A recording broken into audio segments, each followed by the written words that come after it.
چی شده آبجی سکینه؟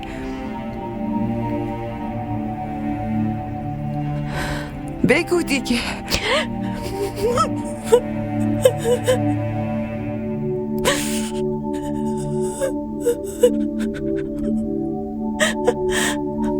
داداش مبشر،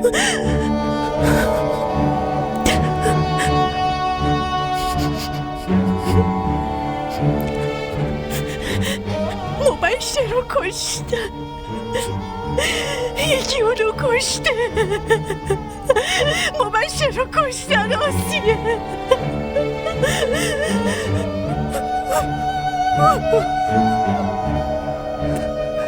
داداش مبشر نمیتونه بمیره. مبشر نمیتونه بمیره، نمیتونه. اون بهای جونش رو پرداخته بود، منو به بهای جونش داده بود. اون نمیتونه بمیره، نه تا وقتی که من زندم. من خیلی کارا کردم، من همه جا رو جارو زدم، غذا پختم، وسیله‌های سنگین بلند کردم، کلی کار کردم. اون آقا جهان هر روز میخواست به من تعرض کنه و بهم زور میگفت. حالا که به من این همه ظلم شده، اون چطور میتونه بمیره؟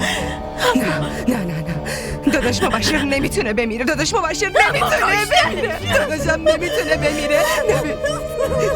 نمیتونه بمیره. داداش مبشرم نمیتونه بمیره. داداشم نمیتونه بمیره. داداشم نباید بمیره. داداشم کجا رفت؟ درسته، کارتون انجام میشه. شما فقط حواستون به ما باشه. خدا نگهدارتون. خیر باشه جناب سروان. امروز به هم سلامی ندادی. آخه با یه مجرم چطور میشه سلام احوال پرسی کرد؟ من چه جرمی کردم آخه؟ همه ی جرماتو بهت میگم وقتی اومدم دستگیرت کنم.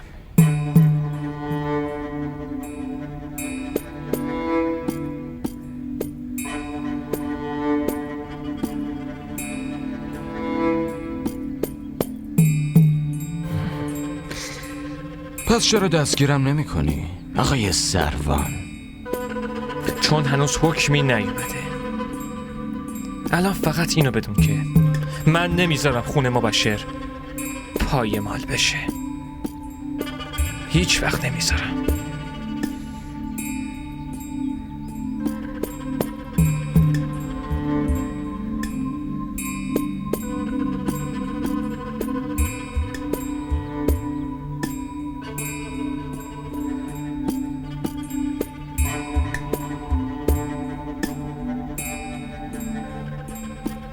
آخرین عضو خانوادم هم مرد بیبی. داداش مبشرم مرد.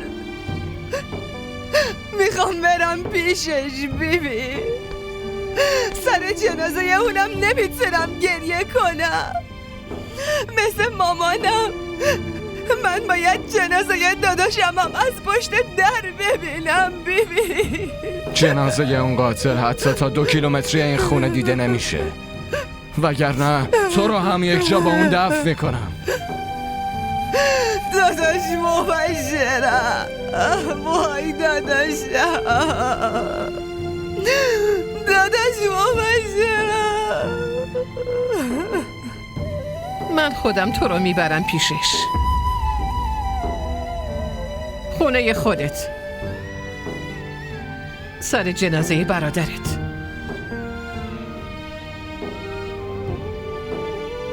سر جنازه اون راحت تر میتونی گریه کنی.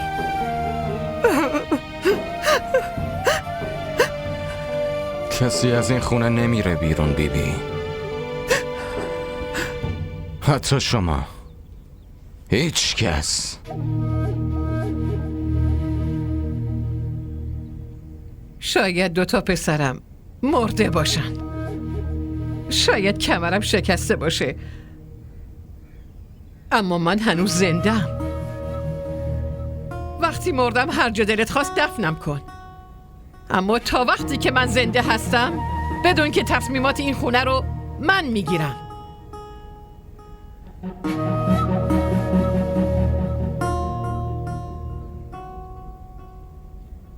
بیا آسیه.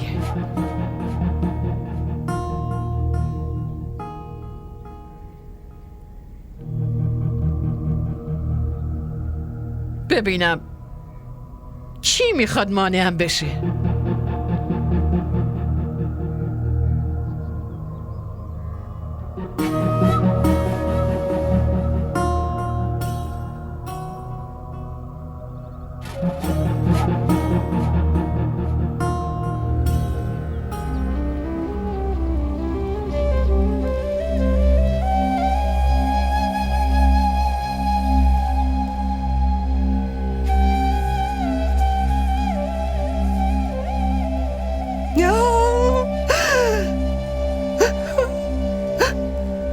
داداش مبشر،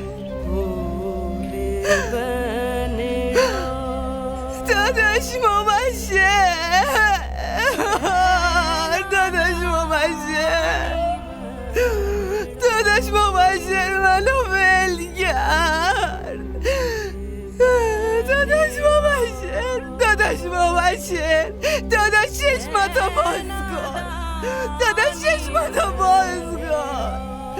من فکر میکردم که داداش مبشرم به شورا درخواست میده که زمین منو بگیرن، اما خواهرمو پس بدن، خواهرم آسیه رو پس بدین. وای داداش مبشر، خدایا داداش مبشرم و چرا ازم گرفتی؟ داداش مبشرم، داداش مبشرم،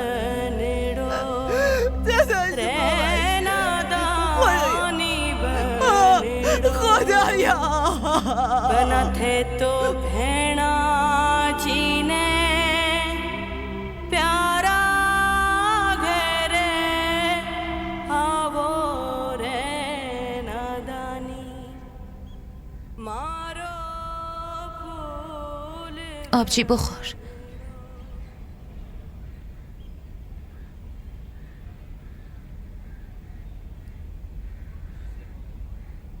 آبجی، آبجی، اون مرده آبجی،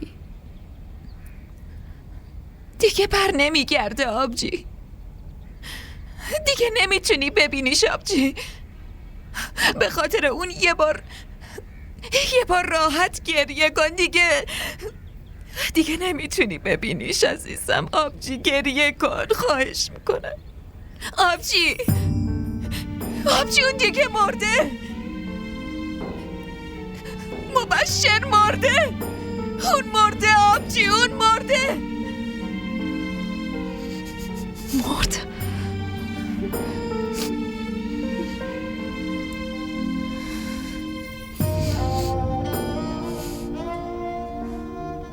منو ول کرد و رفت.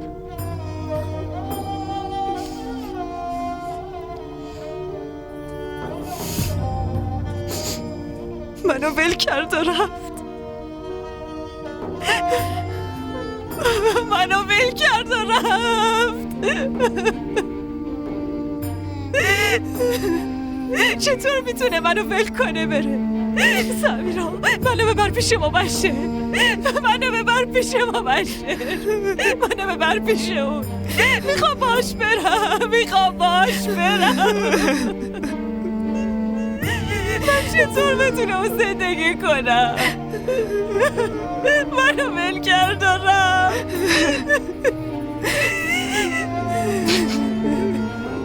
من چطور بتونم زندگی کنم؟ من چطوری زندگی کنم؟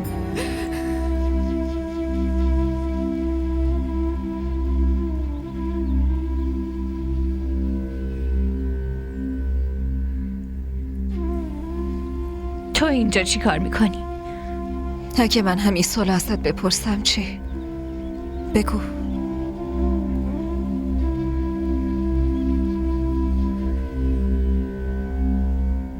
من که از طرف آسیه اومدم فاتحه بخونم.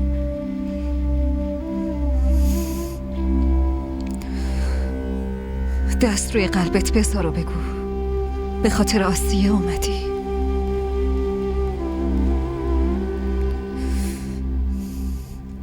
تو میدونی من چه دروغی گفتم؟ چیو؟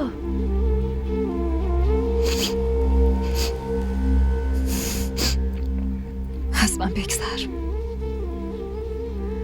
من برای دیدن مبشر خیلی دروغ گفتم. از خودت بگو. گاهی به خاطر دل خودت کاری کردی؟ اگه قبلا این شجاعت رو می داشتی برای دیدن مبشر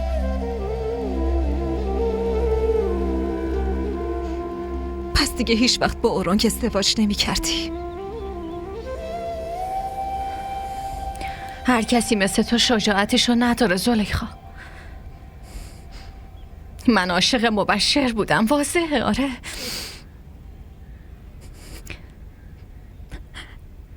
اما جلوی عشق تو من باختم زلیخا. مردم شاید به تو بگن خائن، اما من جلوی عشق تو باختم زلیخا.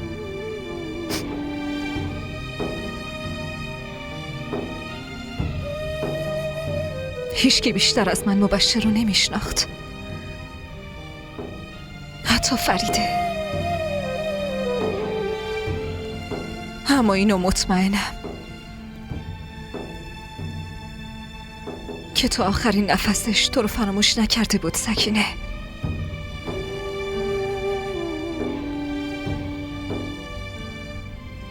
خیلی تو رو دوست داشت.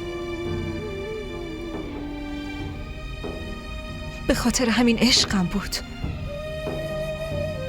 که همه خانواده‌اش رو از دست داد.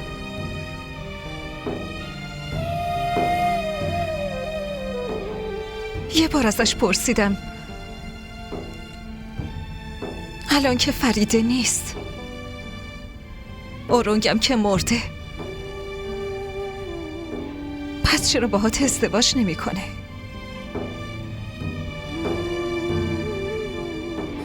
اما اون گفت اون 2 پسر داره.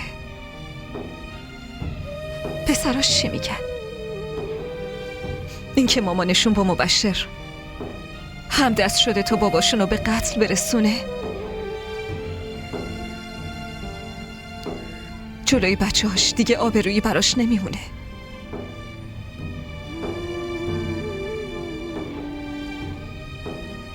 تو میگی من برنده شدم. تو با وجود باختن برنده شدی.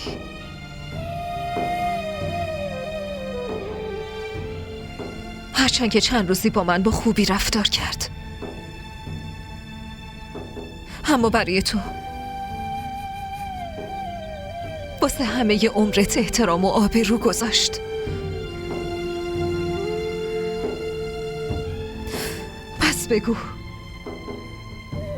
کی برنده شده؟ تو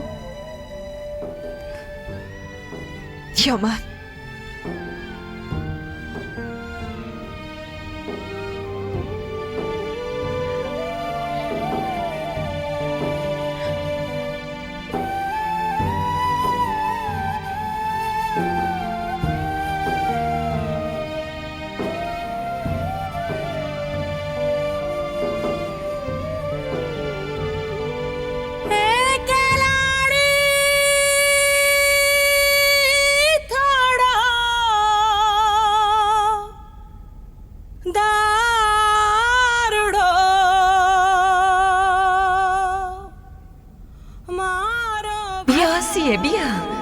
بیا دختر جان، بیا. سلام داداش. علیک سلام. بیا این سفارشتو آوردم. ببین چیزی کم و کس نداره؟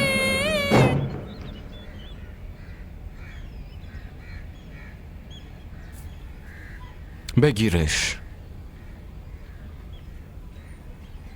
برای تو آوردم. حرفمو با دقت گوش کن. دیگه بیرون از این خونه کسی برات نمونده. هیچ کس. در هر حالتی بخوای نگاه کنی باید بقیه زندگی تو اینجا بگذرونی.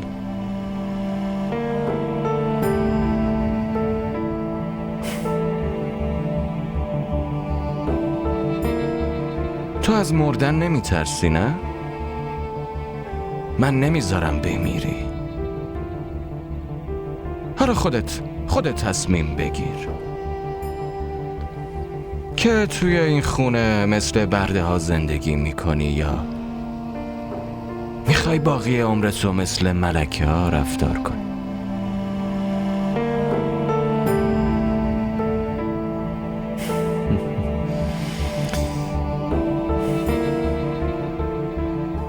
تو عقد من و خودتو قبول نداری؟ باشه، از این به بعد منم قبول ندارم.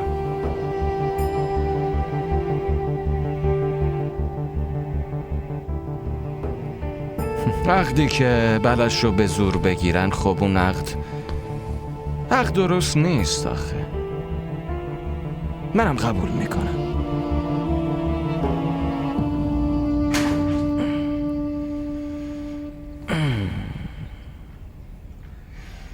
عقد نکردیم، خب عیب نداره، اما میتونیم دوباره عقد کنیم. ها؟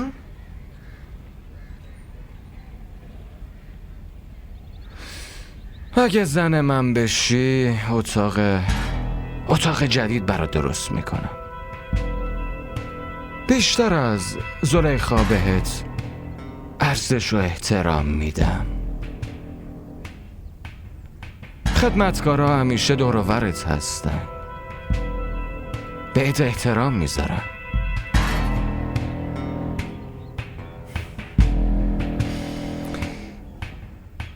و اگه یه بچه هم به دنیا بیاری، خب اون وقت نمیتونی حتی فکر کنی که چه زندگی خواهی داشت.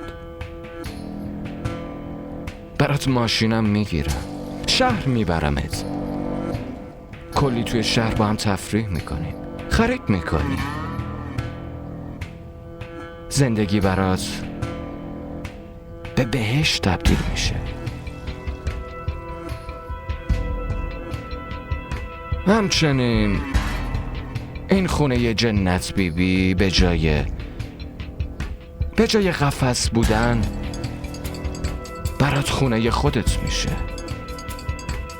مبشرم همینو میخواست، مگه نه؟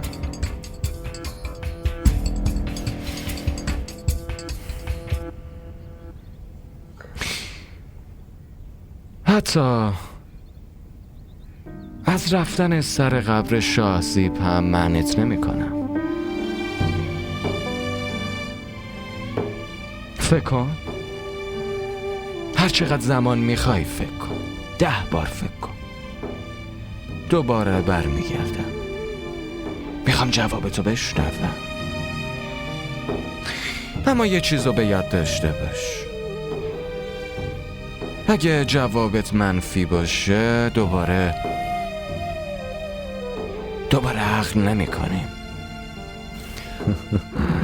اما روی کاغذ تو زن من میمونی، درسته؟ برای همیشه.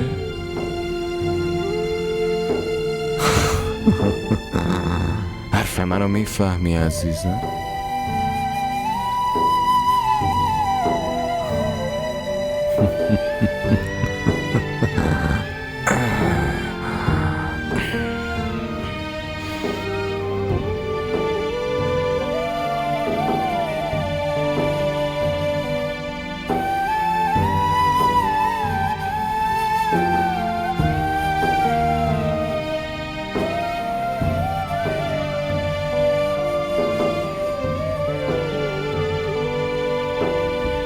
این اولین بار وجاهت نبود که کتکم زد. هر روز کتکم میزد و میگفت که برو سند زمینای سهم خودتو بیار و وقتی مخالفت میکردم اون بیشتر کتکم میزد. جهانزیب، حرفمو گوش کن.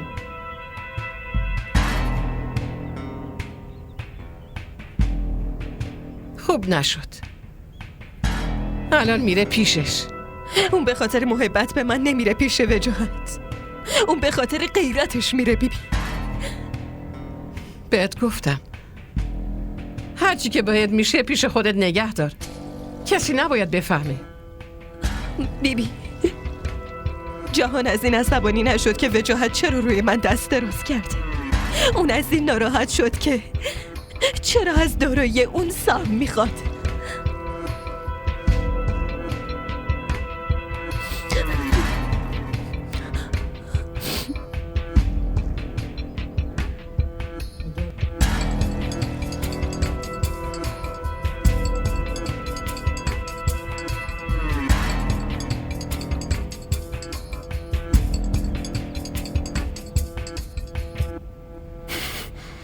وجاهت کجاست؟ اون که رفته لاهور. هرچی میخوای بگی به من بگو. ناز توی رانچپور با گریه و ناراحتی برگشته. وجاهت اونو با کتک از خونه بیرون کرده. ببینم خودتو مگه با چه احترامی دختر منو فرستاده بودی خونش ها؟ من با کتک اونو نفرستادم دایی جان. گرچه دخترت لیاقتش بود که کتک بخوره. گوش کن. اگر در مورد دختر من بخوای حرف اشتباهی بزنی، من فراموش میکنم که تو خونه من وایسادی. توی این سوء تفاهم نباش دایی جان. وگرنه منم فراموش میکنم که جلوی کی وایستادم. به وجاهت بگو برگرد خونه و از من عذرخواهی کنه، وگرنه توی این منطقه آدم خیلی زیاد دارم.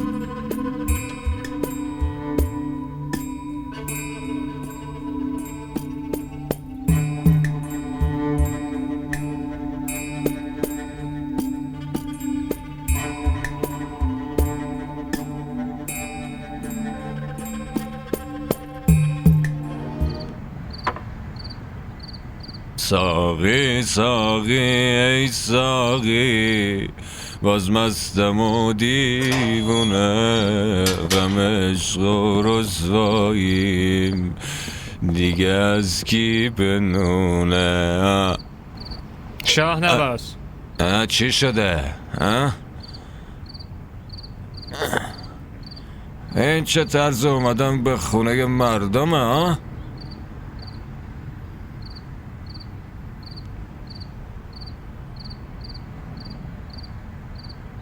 اولش فکر میکردم که تو رو با احترام از اینجا بیرون ببرم. بعدش اینا گفتن که این روش تو بوده و وارد خونه مردم میشدی به این روش. پس من چرا با روش تو پیش نرم؟ زود باش. آفرین، بی سر و صدا با من میای میریم کلانتری، وگرنه دست و پا بسته جوری میبرمت که خودت بخوای بیای. فهمیدی چی گفتم؟ مگه جرم من چیه ها؟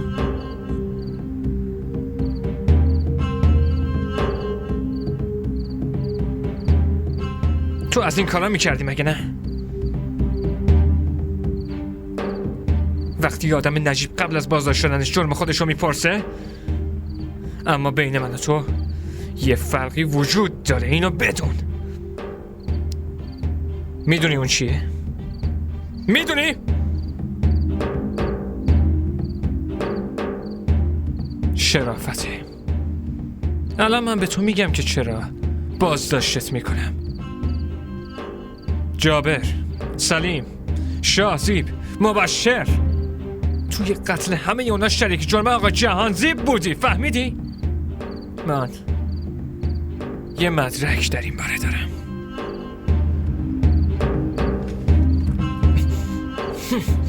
بندازید توی ماشین.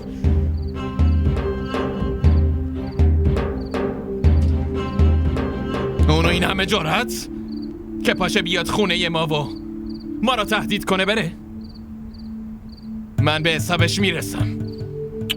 آروم بشین پسر جان. نه بابا جان، اون ما را تهدید کنه و ما آروم بشینیم. ما هم نباید دست روی دست بذاریم. داداشم راست میگه بابا جان. حساب این کارو که ازش میگیریم. پسرم شما چرا اینو فراموش کردین؟ که اون شوهر خواهرتونه. با اون کاری که با خواهرمون کرده به نظرتون شوهر خواهر همینطور رفتار میکنه؟ داداش من که میگم همین الان بریم. گوش کن پسر، اگه قرار به رفتنه وجاهت میره. اما بابا جان، همین که گفتم وجاهت میره. پسرم اونجا رفتی حساب شده حرف بزن باشه؟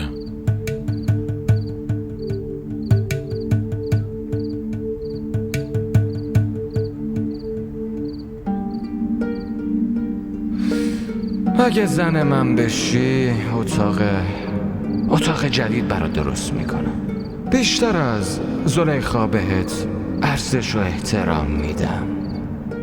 خدمتکارا همیشه دور و برت هستن، بهت احترام میذارن. و اگه یه بچه هم به دنیا بیاری، خب اون وقت نمیتونی حتی فکر کنی که چه زندگی خواهی داشت. برات ماشینم میگیرم، شهر میبرمت، کلی توی شهر با هم تفریح میکنیم، خرید میکنیم. زندگی برات به بهشت تبدیل میشه. حتی از رفتن سر قبر شاهزیب هم منعت نمیکنم.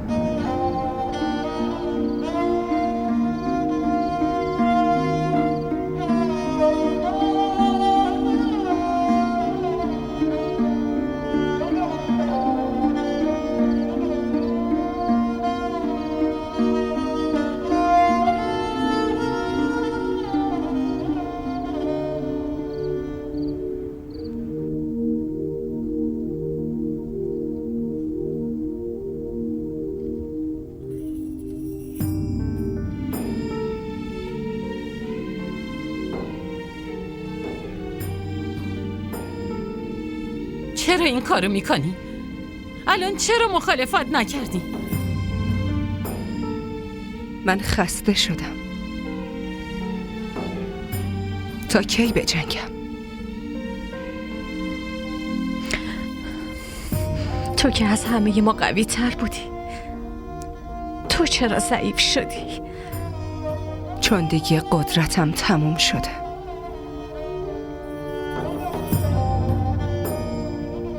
داداش مبشرم قدرت من بود.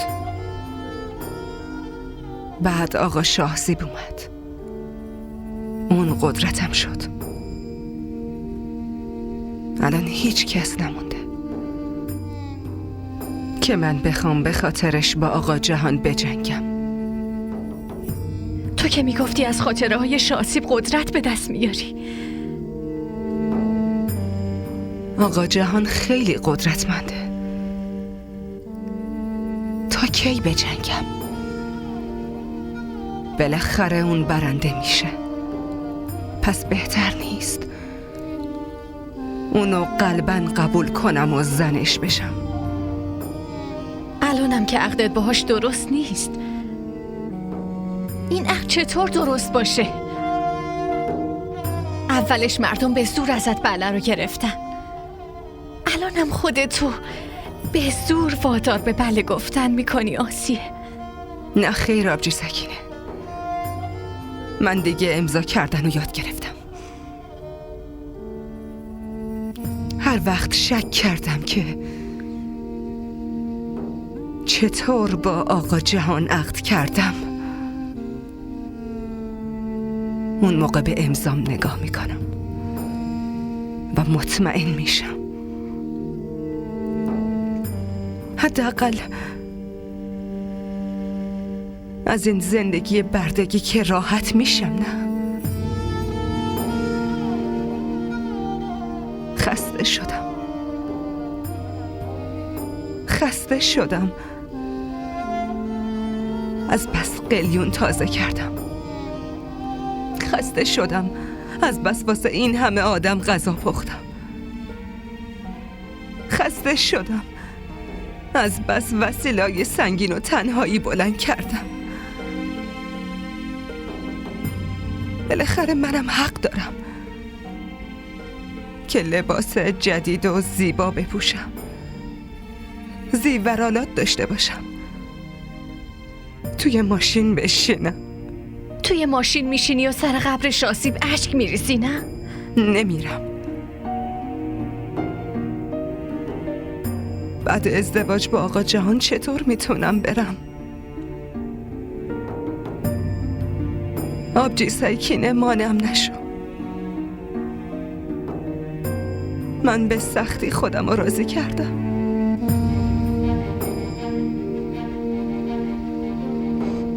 چاقو، چوب، شیشه،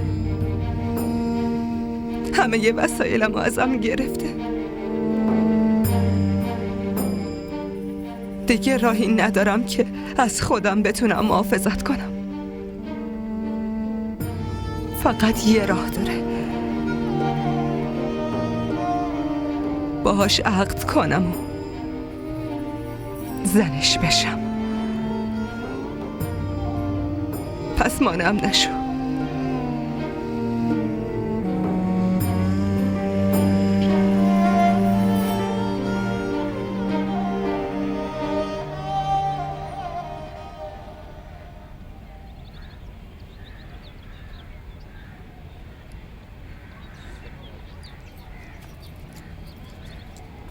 سلام بیبی.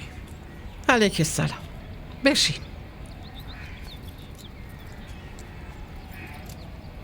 شیما. بله بیبی. از مهمونمون پذیرایی کن. چشم بیبی، الان میام. بفرما. خیر باشه. بیبی یه خبر بد داره. بگو. خودتون رو آماده کنین. اونقدری که از کشته شدن آقا شاهزیب ناراحت شده بودین، امروز از اونم بیشتر ناراحت میشین. نکنه جهانزیب چیزی شده؟ آقا جهانزیب فعلا حالشون خوبه، اما هر کاری که ایشون کرده ممکنه به خاطرش مجازات بزرگی بشه. مگه پسر من چیکار کرده؟ مبشرخان کشته شدن آقا شاهزیب رو دیده بودن. از نزدیکی محل حادثه رد خونی پیدا کردیم که اون مال مبشرخان بوده. بین پرونده های کلانتری اظهارات اولیه مبشرخان رو پیدا کردیم، ولی سربان شاهزیب هم به جرمش اعتراف کرده بود. بیبی آقا شاهزیب رو آقا جهان به قتل رسوندن. फूल बनड़ो रहना दानी बनड़ो फूल बनड़ो रहना दानी बनड़ो بگیر. تماس گرفتی؟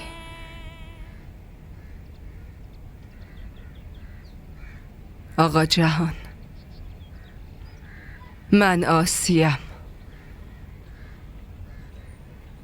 من برای عقد حاضرم.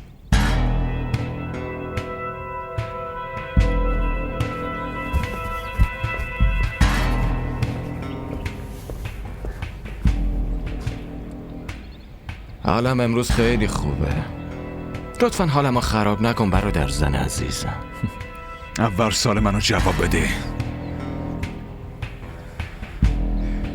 بعدش برو. انقدر وقت ندارم عزیزم.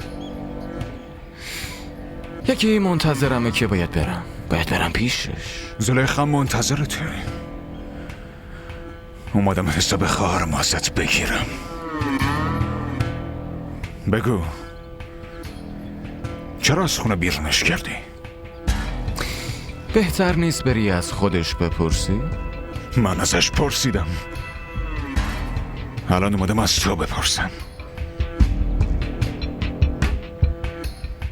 جلوی این همه آدم میخوای داستان خیانت خواهرتو برات بگم؟ جهانزیب! میدونی صدای من خیلی بلندتر از صدای توه، اما اگه مردم صدای منو بشنون تو هم بی‌آبرو میشی، منم بی‌آبرو میشم. بهترش اینه که بی سر و صدا از خواهرت بپرسی، اینطوری آبروی خواهرتم همه جا حفظ میشه. چی گفتی؟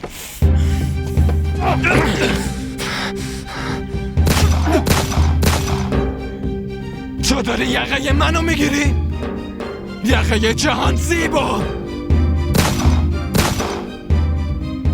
عوضی.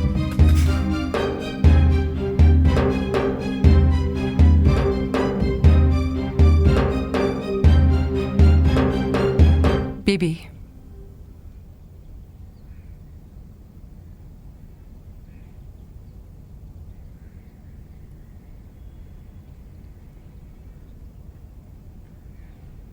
میخواستم بپرسم آقا میاد؟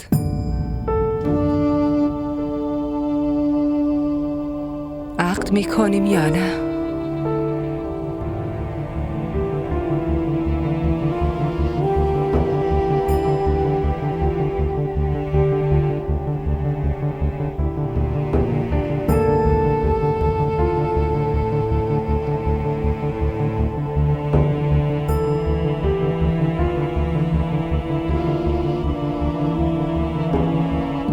آقا ملک یه کاری بکن.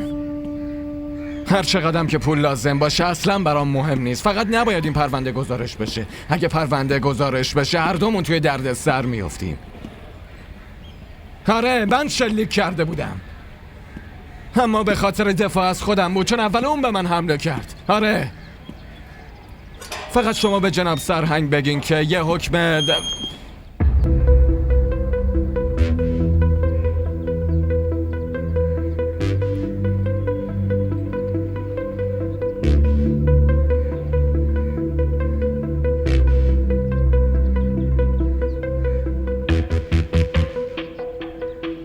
فکر کنم متوجه نیستی که من وزیرم. چرا متوجه؟ حالا میخواین با احترام بیرون برین یا نه؟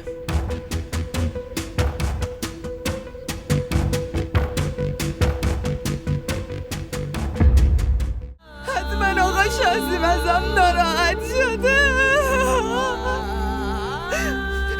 حتما میگه که من بهش خیانت کردم، حتما میگه من خاطراتشو فراموش کردم. اون میگه به خاطر حفظ جونه تو حتی از این دنیا رفتم.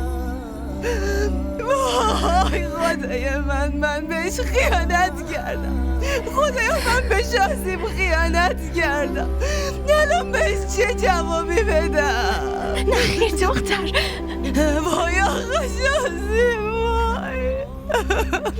آسیه آقا شازیم خیلی دوست داشته، خیلی. اون همه چیو میدونه، خدا تو رو نجات داده. وای من چی کار کردم؟ من بهش خیانت تو هیچ کاری نکردی، کردم. تو هیچ کاری نکردی. من به آقا شازیم چه جوابی بدم؟ من بهش چه جوابی باش بدم؟ هیچ جوابی ازت نمیخواد. آروم باش، آروم باش. نه خیلی خیانت کردم. آقا شازیم منو نمیبخشه، اون منو نمیبخشه. پاشو اینجوری نگو دیگه، آروم باش دختر. من بهش خیانت کردم، به آقا شازیم خیانت کردم.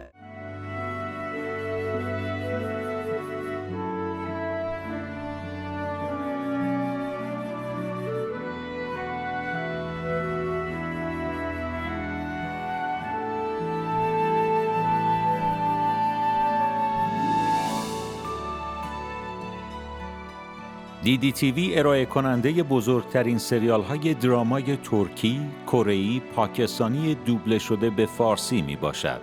لطفاً سابسکرایب کنید و عضوی از خانواده ما شوید.